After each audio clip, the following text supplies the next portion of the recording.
Sylus, Nightplumes. I know this card has been out for quite some time, but it's the first time that I'm reading it, so we're going through the playthrough. On a snowy winter night, I found a dying little pigeon on a motorcycle. When I didn't know who I could entrust it to with my impending business trip, a person came to mind. 开始.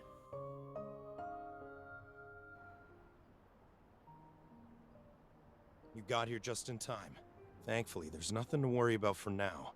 Change its bandages every day for the next 7 days. Seeing me nod, the veterinarian hands over a cardboard box with a fleece blanket inside. He walks me, the last customer of the day, to the door. It's getting late. It's also snowing, so be careful on your way home. 真管闲事. Seriously, it's just a pigeon. As soon as the glass door of the animal hospital closes, a little head peeks out from underneath the fleece blanket. An hour ago, I had finished listening to a briefing for tomorrow's mission in another city. Just as I was about to head home, I noticed a silhouette darker than the night in front of my motorcycle. I got a closer look only to see the silhouette belonged to a frostbitten dove. Picking up the dove, I rushed over to an animal hospital. And then I found myself in a troublesome situation. Wow, I wish I'm rich as MC, then I don't have to worry about vet bills. I'm going out of town tomorrow for a Wanderer disaster relief mission. How can I take care of you and change your bandages? The dove shakes its head and snow falls off its wings. It looks at me without making a sound. As we stare at each other, an image of a certain bird and his owner appears in my mind. Mephisto! That's who it is. Speak. Sylus, you were just waking up around this time, right? What do you mean? In other words, can we meet up in the Inn 109 zone? I need your help. The other person in the call is silent for 2 seconds. Feeling I might have sounded too harsh, I quickly add in a question. Is that alright with you? Depends on whether or not you can make it in time. There's no reason to keep someone waiting when asking for help.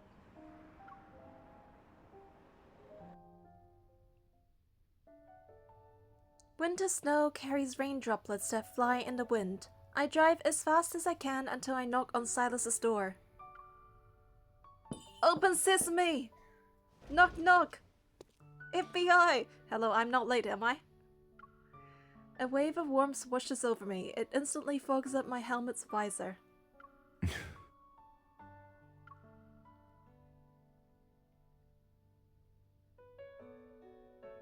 Oh, he's got that filtery effect because of it.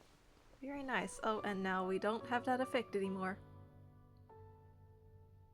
He swipes his thumb across the visor, allowing me to see his gaze that's looking down on me. It falls onto the cardboard box into my hand. This is what you needed help with? Yeah, so while I was on the road...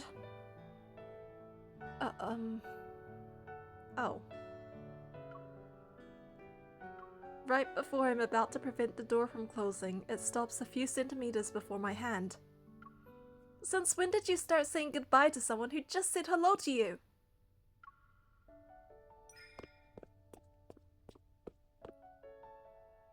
As I say these words, I manage to squeeze in through the narrow gap and enter the house. I stand next to him. I'm already here. The least you can do is let me finish what I have to say first. Okay. But have you ever met someone more arrogant than you, sweetie? He turns his emotionless gaze fixed on me. The stalemate lasts for a moment, then he reaches for my shoulder. My back suddenly tenses, making me think he's about to grab my collar and throw me out. Instead, the door is gently closed behind me. It's as if I received tacit approval.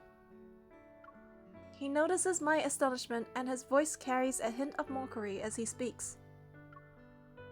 So, not only do you want me to listen to you, but you also want my help. What's wrong, sweetie? Can you only talk if you stand near a door?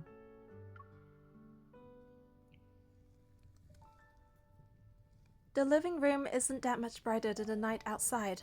The only source of light comes from a crackling electric fireplace on the wall.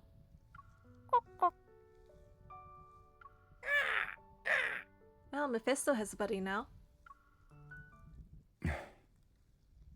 Sylus is sitting on the other side of the sofa. He glances at Mephisto as he continues to listen to me recount what happened. Eyes away, it barely survived. If no one takes care of the dove, it will have a short life. Think about it. This dove is still a baby, and it already endured a blizzard while wounded. That is so pitiful. And? Don't you want to help it? Philanthropists help others out of pity. Is that how you see me?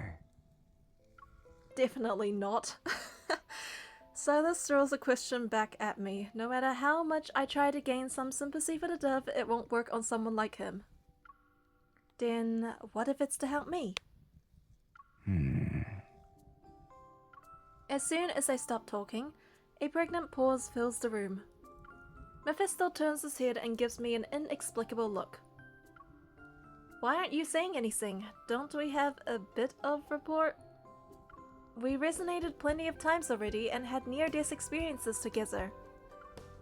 You should have said that first. Anyway, I see. You're here to dump a dove on me. And you can't cook it. And couldn't you have worded it more nicely?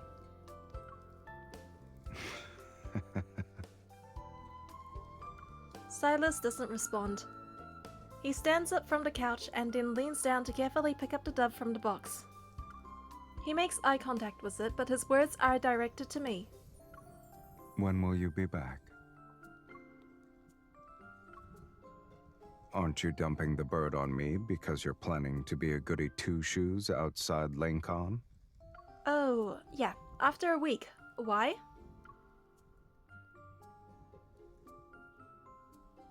Sylus ignores the confusion in my words, turning his head to glance at the clock on the wall.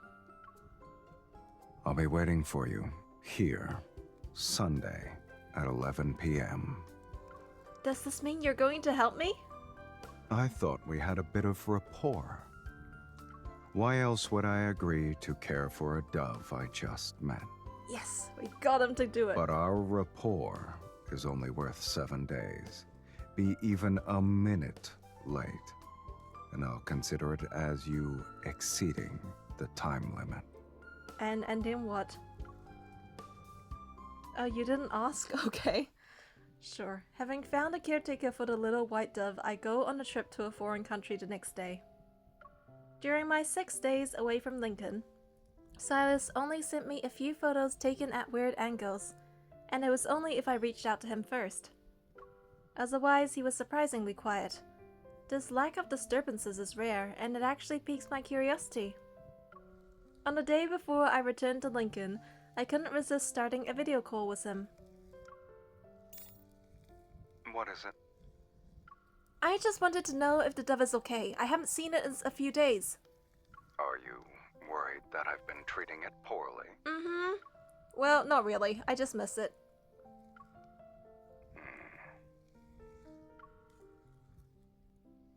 It seems to be fine. It's already spending time with Mephisto. That means you've been taking good care of it. What about you? How have you been these past few days? Why do you ask? I thought you were worried about the dove. Yet here you are, worrying about me. It's because I'm concerned about Lincoln's safety. After all, you've been awfully quiet for a while. Who knows what kind of evil plot you're scheming? Well, if that's the case, how I have been is none of your concern. I haven't seen enough yet. But I've seen more than enough. What? Don't worry about it. You'll be back tomorrow anyway. See for yourself. Ciao. And just like that, he hung up.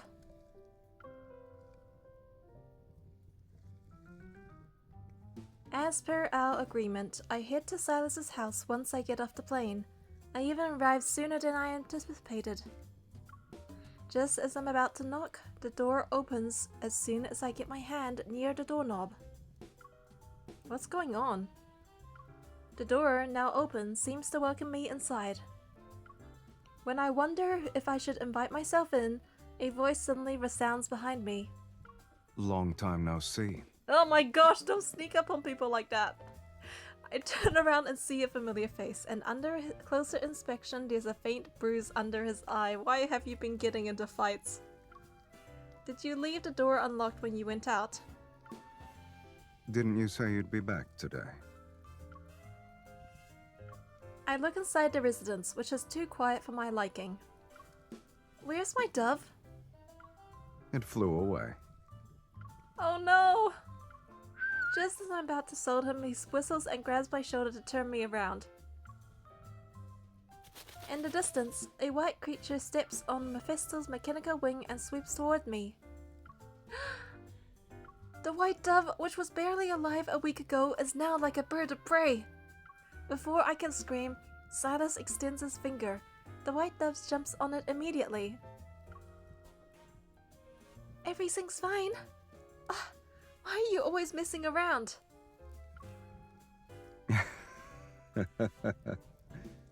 Deceiving you is just too easy. The little white dove perches on Sylus's fingertip. It holds its head high and puffs out its chest before keenly scanning its surroundings. Could it be that spending too much time with you can turn a dove into a crow? You're overestimating a crow's capabilities. Following Sylus's gaze, I see Mephisto above the white dove circling it. Though, it's possible for a crow to turn into a dove. Before I can say anything, Sylus closes the door and walks away. What are you doing? Are you actually planning to keep the dove as a pet? Can it be released back into the wild after a week? He stops in his tracks, then turns his head to look at me. It could have been released a while back. I was just waiting for you.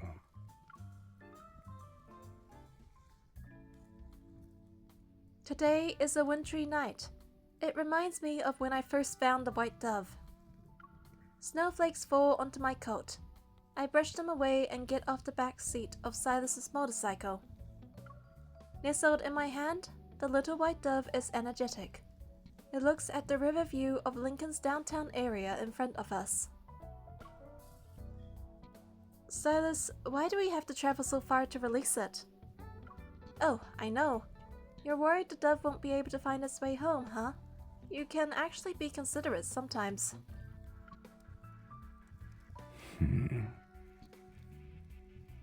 You'd rather release it into the N109 zone. I guess you don't believe it's lived a fulfilling life. Pretend I didn't say anything. The white dove in my palm seems to understand us. It lifts its head to coo at me. But do all doves raised by you end up this sad though?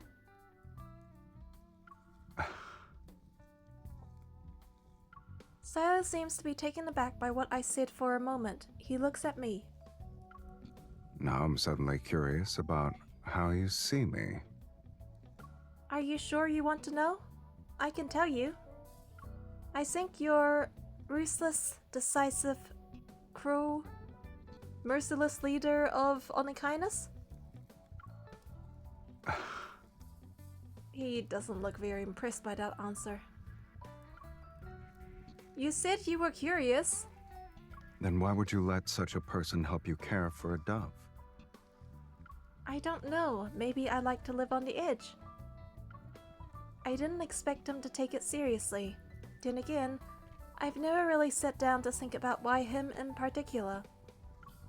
I just figured Sylus would be the perfect fit, so I chose him. Like you said, even a crow can turn into a dove. I kind of thought it'd work out in the end. What are you trying to say? Mephisto doesn't understand riddles. It's nothing. And I wasn't talking about Mephisto. This time it's Sylus who's quiet. He appears to be shocked by what I said. I pet the little white dove, then I give it to Sylus. Since you've been taking care of it lately, I'll give you the honor of releasing it. He doesn't decline, nor does he speak. The white dove seems to understand what's going on. It flies and lands on his finger. Is there anything you'd like to say? Seeing me shake my head, Sylus takes his hand and throws the dove into the air. Go. I'm not sure if the dove understands us. It doesn't linger or look back. It flies toward the moon. And maybe it's a romantic coincidence or a meaningful footnote that, before the dove disappears into the night, the fireworks explodes into specks of neon and light up the night sky. I turn my head to look at Sylus. There's a hint of surprise seemingly reflected in his gaze. I've noticed that whenever you want to protect something, you always make sure to protect it well. Whether it's a dove or a person. Is it only when I'm willing? Yeah, only when you want to do it.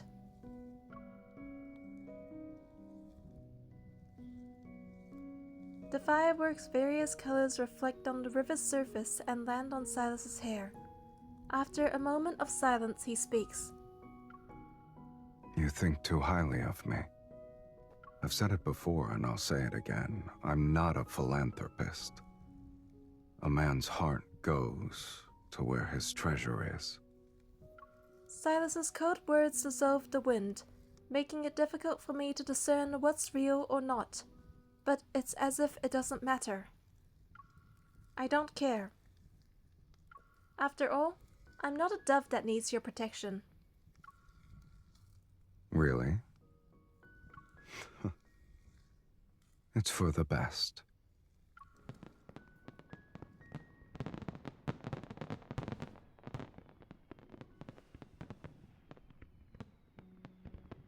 What? There's snow in your hair. Help me. In this cold weather, even a crow could turn into a dove. A crow? Try not to be the pot calling the kettle black, sweetie.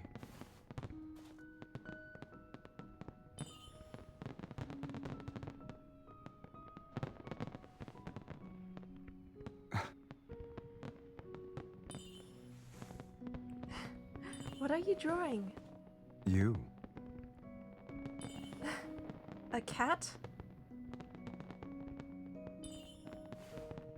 Not only do you refuse to admit you're a crow, you also draw another person as cat. Do you know what you look like right now? What a smug expression. Screw you.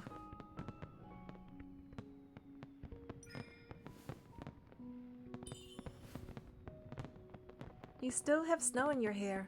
Should I deal with it? What, you want to deepen our relationship?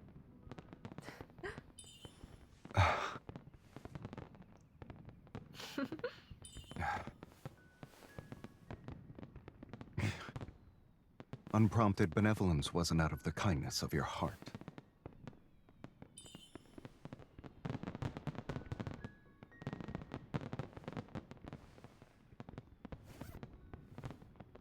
Not cold?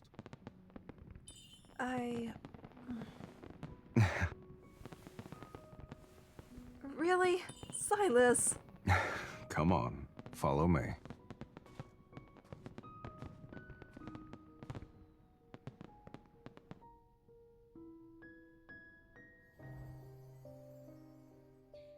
Well, that looks like the end of it. Thank you for watching Nightplumes. I will see you in the next one.